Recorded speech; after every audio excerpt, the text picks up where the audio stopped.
Growing up, it was always obvious who my mom's favorite was. My mother, Karen, had two daughters, me and my younger sister Rachel. From the moment Rachel was born, it felt like I didn't exist anymore. I don't mean to sound dramatic, but it's the truth. Rachel was born underweight and sickly, so naturally, my mom was very protective of her. I understand how scary that must have been for her, but instead of just treating Rachel as the baby of the family, Karen made her the only child that mattered. Rachel was fragile, and Mom treated her like a princess. Everything revolved around Rachel. Her needs, her wants, her moods.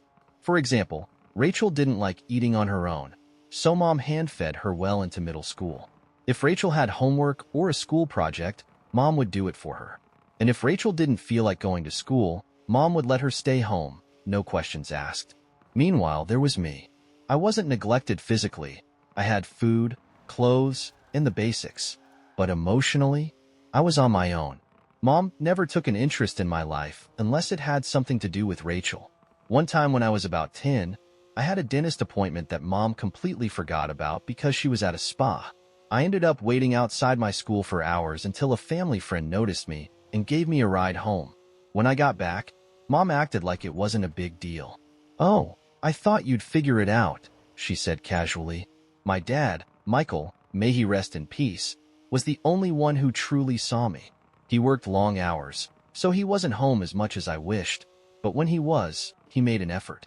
We'd sneak out for ice cream or watch movies together. He'd slip me extra money for school trips or birthdays and tell me not to mention it to Mom. Looking back, I think he was trying to make up for how overlooked I felt. But no matter how hard Dad tried, the favoritism was impossible to ignore. Rachel got the best of everything. If I wanted something, I had to work for it or save up. Rachel? She'd just ask, and it would magically appear. One Christmas, I asked for a bike. Rachel asked for one at the last minute. On Christmas morning, there was a shiny new bike under the tree for Rachel. I got socks. When I asked why, Mom said, "You're older. You can save up and buy one yourself." It wasn't just material things. Mom was obsessed with Rachel's happiness. If Rachel had a minor issue, like a friend not texting her back, Mom would leap into action to fix it. If I was upset about something, I was told to stop being dramatic or figure it out like an adult. I quickly learned not to bother going to Mom for anything. Rachel soaked up all the attention, and why wouldn't she? She was living the dream. Mom did everything for her. By high school, Rachel didn't even know how to do basic tasks like cooking or cleaning because Mom had shielded her from everything. When Rachel struggled in school, Mom did her assignments for her. When Rachel failed high school, Mom blamed the teachers and even argued with the principal to get Rachel's grades changed. It didn't work, of course, but it showed just how far Mom would go to protect Rachel from accountability. Meanwhile, I was expected to be independent. If I struggled in school, I had to figure it out on my own. If I wanted to do extracurriculars, I had to pay for them myself with babysitting money. And if I dared to complain, Mom would say, "You're the older sister. You need to set an example." By the time I graduated high school, I couldn't wait to leave. Getting into a college in a different city was the best thing that ever happened to me. For the first time, I felt like I could breathe. I didn't have to constantly compare myself to Rachel or fight for scraps of attention from Mom. I could just be me. Meanwhile, Rachel stayed home and didn't move out until she got married at 26. Even then, Mom was still in her business, calling 5 times a day, showing up unannounced to clean her house, or bringing groceries even though Rachel and her husband were perfectly capable. I kept my distance, finished college, and built a life for myself. Dad stayed in touch, calling me regularly and visiting when he could. Mom, on the other hand, sent the occasional text on my birthday or commented on my Facebook posts. I didn't mind. I was happier without her constant favoritism weighing me down. Looking back, I think Mom's obsession with Rachel was about control. She wanted Rachel to need her forever, so she never let her grow up. Meanwhile, I was pushed out of the nest early and forced to fend for myself. At the time, it hurt, but now, I see it as a blessing. About 11 years ago, everything changed when my dad's health took a turn for the worse. It started with a persistent cough, which at first seemed like no big deal. He chalked it up to allergies or a cold that wouldn't go away. But as weeks turned into months, his condition worsened. He was constantly tired, short of breath, and just not himself. Still, Dad being Dad, he kept working. That's who he was. Hardworking, selfless, and always putting others first. Mom, on the other hand, barely seemed to notice. She was too busy with her usual routine of spa appointments and yoga classes. Rachel was back living at home by then after her first marriage fell apart. She wasn't working and didn't seem particularly concerned about Dad's health either. It was as if neither of them wanted to deal with the inconvenience of acknowledging something was wrong. Even from a distance, I could tell something wasn't right. Dad and I talked regularly, and he sounded weaker and more tired with every call. When I asked if he'd seen a doctor, he brushed it off, saying, "I'm fine." But I knew better. The breaking point came when he had a severe coughing fit that finally landed him in the hospital. The diagnosis? A severe lung infection. As soon as I found out, I dropped everything and rushed home. When I got to the hospital, I was horrified. Dad looked so frail, lying there in a hospital bed, and yet he was alone. Karen and Rachel? They were out getting their nails done. When they finally showed up, they acted like everything was normal. Karen even tried to hug me, but I wasn't having it. I asked her why she wasn't with Dad, and she gave some lame excuse about running errands. It was obvious where they'd been. They both had freshly manicured nails and shopping bags in hand. The hospital admitted Dad for further care, and I stayed by his side as much as I could. I talked to doctors, managed his medication, and tried to keep him comfortable. Most nights, I slept in a chair by his bed. Karen would drop by occasionally, but only for a few minutes at a time. Rachel barely showed up at all, claiming it was too hard for her to see him like that. When Dad was discharged, he still needed constant care, so we hired a nurse to help at home. Karen was supposed to step up and take on more responsibility, but she was as unreliable as ever. She'd forget to give Dad his meds on time or leave for hours, only to come back with shopping bags. One time, she was supposed to pick up an oxygen tank for him, but decided to stop at the salon first. By the time she got home, I'd already arranged for someone else to deliver it. Rachel was no better.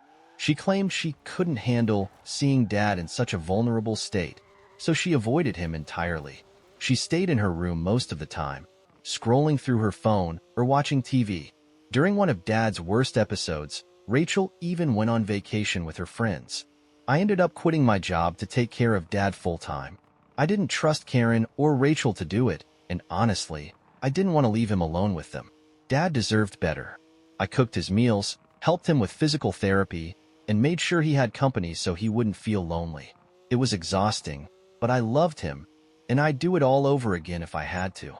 As Dad's condition worsened, Karen started putting in more effort, but by then it was too late. She'd sit by his side, but she'd be glued to her phone, posting on social media or chatting with Rachel. She couldn't even give him her full attention. Rachel only showed up when Karen guilt her into it, and even then, she'd make excuses to leave after a few minutes. When Dad passed away a few months later, he was surrounded by me, the nurse, and a couple of his friends who had come to say goodbye. Karen and Rachel? They weren't there. Karen was at a wellness retreat, and Rachel was out with friends. I called them both when it became clear that Dad didn't have much time left, but neither of them showed up. The funeral was a blur. I was heartbroken and exhausted, but I still had to deal with Karen and Rachel's nonsense. Karen spent most of the service talking to her friends about how unexpected Dad's death was, as if she hadn't ignored the warning signs for months. Rachel cried loudly, making a big show of her grief, but it felt so fake. She hadn't cared when it mattered. A few weeks after the funeral, I got a call from Dad's lawyer about his will. I wasn't expecting much, maybe a small inheritance or a keepsake. But when I met with the lawyer, I was stunned. Dad had left everything to me. The house, his savings, his estate, everything. Karen and Rachel got nothing. It broke my heart to think about how much pain Dad must have felt in his final months, knowing how little Karen and Rachel cared about him. Leaving everything to me was his way of saying, "I see you. I appreciate you." But his decision also sparked a firestorm. Karen and Rachel were livid when they found out. Rachel screamed at the lawyer, saying it was impossible that Dad would do this to her. Karen called me, demanding that I share the inheritance with them. I refused. After Dad's will was read, the fallout was immediate and brutal. Karen and Rachel were livid when they learned that Dad had left everything to me. Rachel threw a full-blown tantrum, screaming at the lawyer and accusing me of manipulating Dad into cutting her out of the will. Karen, meanwhile, called me, demanding that I do the right thing and share the inheritance with them. Their entitlement was astounding. Karen argued that the house was hers because she'd lived there for decades. Rachel claimed the will was unfair and that I didn't deserve any of it. But the truth was, neither of them had earned a penny. Dad's decision wasn't about favoritism or revenge. It was about recognizing the sacrifices I made for him during his final months. He left me everything because I was the one who showed up when it mattered. Still, I tried to be civil. I let Karen and Rachel stay in the house, hoping that maybe, just maybe, they'd change. I was wrong. Karen acted like the house was still hers. She rented out one of the rooms to cover her personal expenses and never once offered to pay me rent. Rachel spread rumors among the extended family, claiming I had manipulated Dad into cutting her out of the will. They made no effort to mend our relationship, but they sure enjoyed living in a house they didn't pay for. At first, I let it slide. Part of me thought it was the easier option. I didn't want to deal with the drama of evicting them, especially right after Dad's death.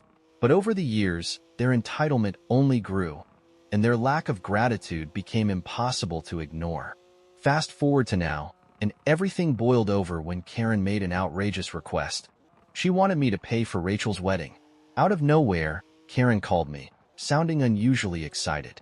She started with small talk, asking about my daughter and husband, which immediately put me on edge. Karen doesn't call unless she wants something. Then she dropped the bomb. Rachel's getting married again. I hadn't spoken to Rachel in over a decade, so this news came out of nowhere. Karen gushed about how much this wedding meant to Rachel and how it would be a fresh start for her. I congratulated her, thinking that would be the end of it. But of course it wasn't. Karen started hinting at how hard it had been for Rachel to plan the wedding with her budget. Then she said it outright. "I was hoping you could help out with the expenses. It's the least you can do, considering everything your father left you." I was stunned. First of all, Rachel and I don't even talk. Second, how entitled do you have to be to ask someone to pay for a wedding they're not even invited to? Yes, Karen made it clear that I wasn't on the guest list. When I pointed this out, she tried to backpedal, saying, "Oh, we assumed you wouldn't want to travel with a baby. But of course, you're welcome to come. You don't need an invite. It's your sister's wedding." I flat out told her no. Karen tried to guilt me, saying it was my responsibility as the elder sister to help Rachel. She even brought up Dad's inheritance, accusing me of hoarding the family fortune, while Rachel struggled. I reminded her that Rachel and I had no relationship and told her that if Rachel wanted help, she could reach out herself. Predictably, Rachel never did. Karen didn't take no for an answer. Over the next few weeks, she bombarded me with texts and voicemails, all variations of the same argument. I was selfish, I didn't care about family, and I was ruining Rachel's big day. She even said, "If you don't help, it'll ruin Rachel's wedding, and everyone will know it's your fault." The audacity of it all was mind-boggling. Karen escalated further, claiming that Rachel had already booked the venue and paid deposits for decorations, caterers, and musicians. Canceling everything, she said, would humiliate the family because the invitations had already gone out. When I asked how they'd planned all this if they couldn't afford it, Karen's response was, "We were counting on you." That was the final straw. I told Karen she could figure it out herself because I wasn't giving them a single penny. She started crying, saying that if I didn't help, she'd have no choice but to cut me out of her life. I laughed and said, "You already treated me like I didn't exist. What's the difference?" Then I hung up and blocked her. After Karen's relentless manipulation and Rachel's entitlement reached new heights with the wedding drama, I realized I had been far too lenient for far too long. I had allowed Karen and Rachel to live rent-free in the house my dad left me for over a decade, hoping they would eventually show some gratitude or respect. Instead, they acted as if they were doing me a favor by living there. It was clear they had no intention of ever being decent, so I decided it was time to take back control. I called my lawyer and had an eviction notice drafted. When Karen received it, she completely lost it. She called me, screaming, You can't evict me. This is my home. I've lived here for 45 years. I calmly reminded her that the house was legally mine and that she had 30 days to vacate. Rachel, of course, jumped into the fray. She called me every name under the sun, accusing me of being heartless and greedy. She even claimed I had only cared for Dad to secure the inheritance. It was laughable. This was coming from the same person who barely visited Dad when he was dying. Yet somehow, I was the villain in her narrative. Karen tried every tactic to make me change my mind. First, she acted tough, saying, "I dare you to kick me out. I'm not going anywhere." Then she softened, claiming she was too old to start over and that the house was all she had left.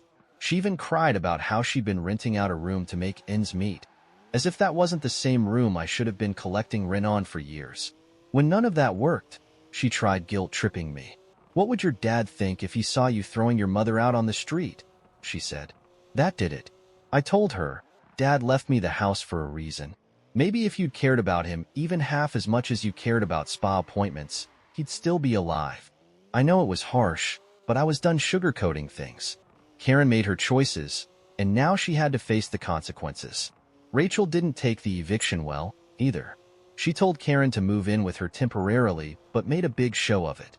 She called every relative to brag about how she was stepping up for Karen, as if she deserved a standing ovation for doing the bare minimum. Karen moved out on the 26th day of the 30-day notice. I didn't even bother to show up. I hired a property manager to handle the handover, ensuring the house was cleaned and ready for new tenants. Once the house was empty, I had it renovated and leased it out to a family friend's brother, someone I trusted. It felt good knowing the house would finally be used by people who appreciated it. Meanwhile, Rachel's grand wedding plans completely fell apart since I refused to pay. She had to downgrade from a fancy lakeside venue to a small town hall ceremony. Apparently, this caused a lot of embarrassment among their social circle, and Rachel's fiancé wasn't thrilled about it either. From what I heard, he didn't even want a big wedding in the first place. Rachel had promised him she'd find a way to pay for it, which was clearly code for "my sister will pay." Not long after Karen moved in with Rachel, I started hearing whispers about trouble in paradise. Rachel's husband wasn't happy about having his mother-in-law as a permanent house guest. Karen, true to form, couldn't help but meddle in their lives. She criticized Rachel's cooking, commented on how her husband ran the household, and generally made herself a nuisance. Eventually, Rachel's husband gave her an ultimatum: either she goes or I go. It was clear that Rachel's pattern of entitlement was finally catching up with her. After Karen moved in with Rachel, I thought I'd finally have peace. The house was leased out, I was focused on my family, and I'd cut off most of the toxic relatives who tried to guilt-trip me into forgiving Karen and Rachel. For a while, I didn't hear anything from them, and honestly, I was relieved. But, of course, it didn't last. About 2 months after the eviction, a mutual relative sent me a message asking if I'd heard what had happened with Karen and Rachel. I hadn't, and to be honest, I wasn't sure I cared, but curiosity got the better of me. What I learned was both infuriating and, dare I say, satisfying. Rachel's husband, Chris, had finally had enough of Karen's meddling and gave Rachel an ultimatum: either she goes or I go. Rachel was already on thin ice with him because of the wedding debacle. Remember how she promised him a grand wedding that I would supposedly fund? When that didn't happen, they had to settle for a small town hall ceremony, which embarrassed Rachel in front of her friends and his family. Chris had warned Rachel not to overextend financially, but she didn't listen, and it caused significant tension in their relationship. Adding Karen to the mix only made things worse. Karen criticized everything: Chris's cooking, his parenting style, they have a toddler, and even the way he spoke to Rachel. She also tried to dictate how they should manage their finances, which was ironic considering her own financial mess. Chris tried to tolerate it for a while, but after one particularly nasty fight, where Karen accused him of not being man enough to take care of his family, he drew the line. Rachel, frustrated and likely embarrassed, begged him to reconsider, but he stood his ground. Karen didn't leave quietly. When Rachel told her about Chris's ultimatum, Karen went ballistic. She accused Rachel of abandoning her, just like everyone else, and even threatened to cut Rachel out of her will. An empty threat considering Karen has nothing to leave behind. This led to a massive argument, and Rachel, out of frustration, told Karen to figure it out herself. Where did Karen go next? To no one's surprise, she tried to reach out to me. Karen sent me an email, because I'd blocked her on everything else, asking if I would reconsider letting her move back into the house. In the email, she wrote about how life had been so cruel to her, and how she had always done her best as a mother. She even tried to frame it as an opportunity for us to heal and rebuild our relationship. I didn't even bother responding. Her manipulative tactics were just sad at this point. After getting no response from me, Karen tried to guilt-trip some extended family members into taking her in. Most of them said no outright, probably because they'd seen how she operates. One distant cousin agreed to let her stay temporarily, but Karen's stay lasted all of 3 weeks before she was asked to leave. The cousin apparently got tired of her demanding behavior and constant complaints. As for Rachel, she was dealing with the fallout of her decisions. Chris didn't leave her, but their relationship was reportedly on shaky ground. Between the wedding expenses, Karen's drama, and Rachel's refusal to take responsibility for anything, Chris had started pulling back emotionally and financially. He even suggested couples counseling, but Rachel, true to form, insisted that he was the problem, not her. Meanwhile, Rachel continued venting to family about how unfair it was that I inherited everything from Dad. According to her, if I had just shared the inheritance, none of this would have happened. She conveniently left out the part where she and Karen ignored Dad during his final months and treated me like a villain for caring about him. But their drama is no longer my problem. Leasing out the house was the best decision I ever made. The tenants, a wonderful family, genuinely love and respect the space. The rental income has given me financial security and allowed me to invest in my daughter's future. My husband and I are thriving in our careers, and we've started planning a long-overdue family vacation. As for Karen and Rachel, they've made their choices, and now they're living with the consequences. Karen is still couch-hopping between relatives, and Rachel is stuck in a marriage that's on the verge of collapse. I don't wish them ill. I just don't care anymore. Letting go of their drama has been the most freeing thing of all. Thank you, Reddit, for reading and for all the support along the way. Take care and remember, sometimes walking away is the best thing you can do for yourself.